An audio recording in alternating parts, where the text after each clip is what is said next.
We're a year down the road with the Chinese competitors. They're now even more prominent around the globe. Not a lot here in the US, but you go to Europe, you go to anywhere else, China's a big deal. Number two is partial electrification, hybrid, EREVs. EVs are now starting to change, and the partial electric world is actually the most exciting part of the, and then I would say, tariffs are still a big topic. And that's something that's very much on our mind in managing. Yeah, I know President Trump talked about, do we need USMCA for Canadian products? I know you have thoughts on that. Yeah, USMCA is critical for our country. We developed the whole assembling automobiles across all three countries. We need revisions to it. It's not fit for purpose today. The tariffs do change a lot.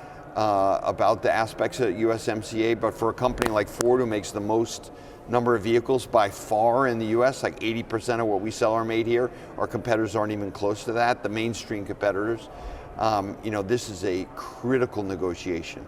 It should start sometime this spring, and I think every customer should care deeply about USMCA. You mentioned China as well, and their EV prowess sort of front and center with the industry. Yes. Ford with the pivot last year at the end of the year, kind of going more towards the smaller EVs and EREVs and that's right. And however you want to say it. Exactly. What do you think the industry, Ford, even us journalists and Wall Street got wrong about the EV transformation, or is it just a delayed sort of onset? No, it's not delayed. I think it's actually different. I always portrayed it like a baseball game. We were in the second inning. Most people thought we were in the eighth inning. We were actually in the second inning. We're now going in a third inning, and I think all of us should be humbled by the fact that we're at the very beginning of this journey. We are not in the middle or the end. Battery tech, infrastructure, it all changed a lot.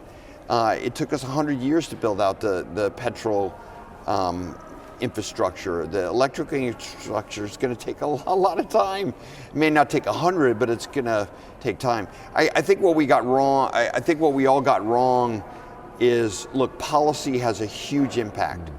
When President Trump says no EPA rules anymore, that is a game changer for the companies. We were artificially selling EVs and hybrid at mixes that were not in line with customer demand. Now we're doing that, and that changes your allocation of capital. But I think anytime a new technology, software-defined vehicles or electrification, both of those are separate, but they're connected.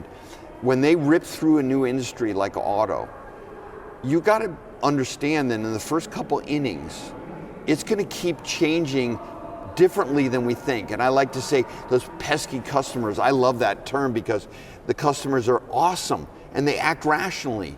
They're not going to buy a $70,000 vehicle that only goes 300 miles if they don't really want to charge on the fly on a long trip. And we drive long distances in the US. And we found out they're just not going to do it.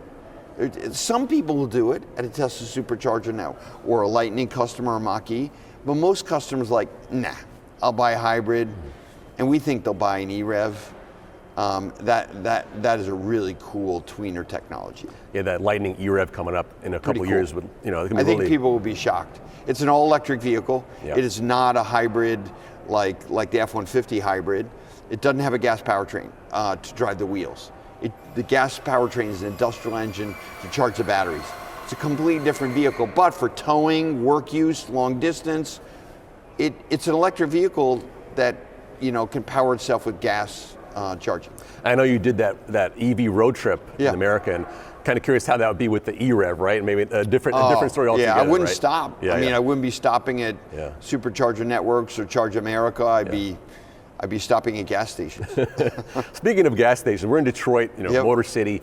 You guys unveiled two cars here, specific cars, enthusiast cars. The Dark Horse SC, which is sitting right there across the way here. Also the Bronco RTR. Yes. Two different products, but targeting enthusiast customers. Yes. Why is it important for Ford? That's our whole brand, no more boring cars. What I love about both products is Vaughn is something new for Bronco. Vaughn Gittin. Vaughn Gittin Jr., his whole DNA was a drifter. So Ford's working with him on an off-road vehicle, but he's been racing at Baja with us. And he loves off-road racing. And also the SC, it's not Shelby. It's something different. we're going in a different direction now. We really want to connect our vehicles to racing with the Mustang Challenge and our GT4 and GT3 race cars. We really see Mustang lineup being built out around as an enthusiast brand. Yes, you could rent one in Florida and drive it down to the Keys as a convertible. That's not a bad idea. But I think, you know, we really feel like Porsche shouldn't be the only brand having fun, and we're going to do it in a Detroit way and differently. We want to make a stick shift affordable V8 coupe, unlike some of our competitors here in Detroit. But we also want a drift RTR Mustang. We want a supercharged, more affordable version of the GTD. We want a GTD. We want, you know, Bronco to not be just the old style off-road. We want Vaughn Gittin Jr. to remix an off-road category. We are not going to be stale trail people only. You know that's what's fun about being in the car business. We want to challenge ourselves to reinvent the enthusiast products on and off-road in a way that maybe people didn't expect. I know you're really hot on Dakar and yes. with the Bronco there, and then you guys, knock on wood, you know, have a good finish there. I know. Yeah. I know you want to talk about that, but also we got to mention the season launch Formula today. One. Yep. Formula One. Yes. Ford returning to the yes. top flight of motorsport. Yes. You know, it's kind of it's a big deal, obviously, for American fans and for the F1 in particular. But it's not just a marketing exercise, which many people thought. Right? It's beyond that. It's engine and DNA, right? Yeah, we've been working for 4 years. We have lots of engineers in Milton Keynes. It's been a lot of work for 4 years. Today we get to celebrate that, and then we'll be on track in Barcelona and beyond. It's going to be very challenging. We are not like Ferrari and Mercedes have been building a PU for 20 years. The DFE got us to the third most winning brand in Formula One with our power unit.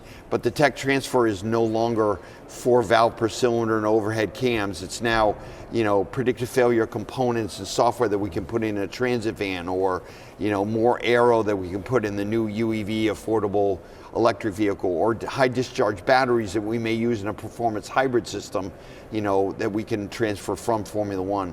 So the tech transfer, and that's kind of our bet in Formula One on the PU side, the power unit, is really to move that tech into our core product, but not in the old school way of powertrain. It'll be in areas like, batteries, software, and aero. And real quick, so Red Bull basically is leaning on you guys for hybrid tech and things yes. like that, right? Yes. More than yes. they thought they would? Oh, for sure. I mean, we've had a lot of surprises the last 4 years. It's been a lot of hard work. We brought a lot to the table. I'm really proud of my team. We've been 3D printing components for the PU and shipping them over there. We have actually engineers flying over to Milton Keynes with prototype parts over the last 4 years because our 3D printing capability was higher than the Formula One teams. We have a lot of experience with hybrid. We have a lot of experience with control software. And we can bring a lot to the table that even a great Formula One team like Red Bull doesn't have the resources of Ford Motor Company. But in the end, this is a really huge mountain to climb. We're very humbled by this approach. We've been involved we have so many engineers involved in the project. We really know how hard this is. Some of our competitors, even crosstown competitors, are racing Ferraris and other people's PUs. We're going to do it ourselves. And because it's hard. And there are no guarantees. It's good that you have a test driver like Max Verstappen to test that technology. We'll talk to him later today. But quick last question. I want to talk about Detroit Auto Show and Ford, the connection to the city. Yep. You guys are doing a lot here. Why is this so important for Ford? Well, because we believe in the rejuvenation of Detroit. It's Henry Ford's home. We invested over $1 billion in the train station. Here, right? Yeah. We're really proud that people can come here and see what Detroit will be now with the tech hub.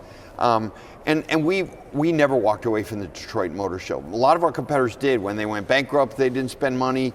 Last couple of years after COVID, we always had test tracks. We always had introductions. We love our Detroit Motor Show. It's our home event, and it's also a huge charity event for the community. I think for us, the Carhartt partnership really captures the spirit of the company. You know, tools for technicians, training to get more technicians in our dealerships, Carhartt stuff for our employees. We love Carhartt. It's older than Ford. It's a Detroit company. It's for people to work with their hands. Other than enthusiast products, what we're really good at is work products.